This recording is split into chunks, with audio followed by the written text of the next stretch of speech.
Hi, Glen Murray here.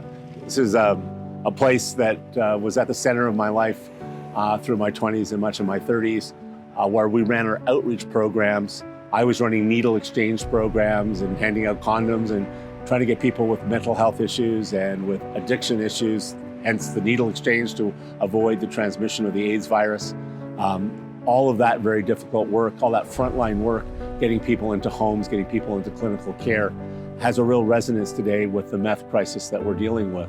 But this is one of the examples of hope. This clinic was on the front lines of fighting back and dealing with vulnerable communities on the streets of Winnipeg that were impacted by the AIDS epidemic. Sadly, the resources, the outreach programs that were there then aren't now available for the meth crisis. So when you hear me talking about restoring and rebuilding things that work, this was the address of hope and healing. This was the front step from which all of us walked forward. We went out every night at 9 o'clock. We worked the streets. We took kids off the streets who had broken lives. We're working on selling themselves in survival sex. We're sharing needles, trying to get them not to share needles. All of that hope and positive energy came from 668 Corydon Avenue.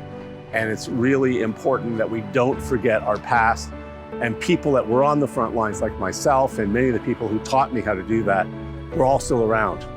We just got to reinvest in these initiatives and start saving more lives, because we know how to fight back homelessness and addictions. We know how to turn meth around the way we turned AIDS and HIV around.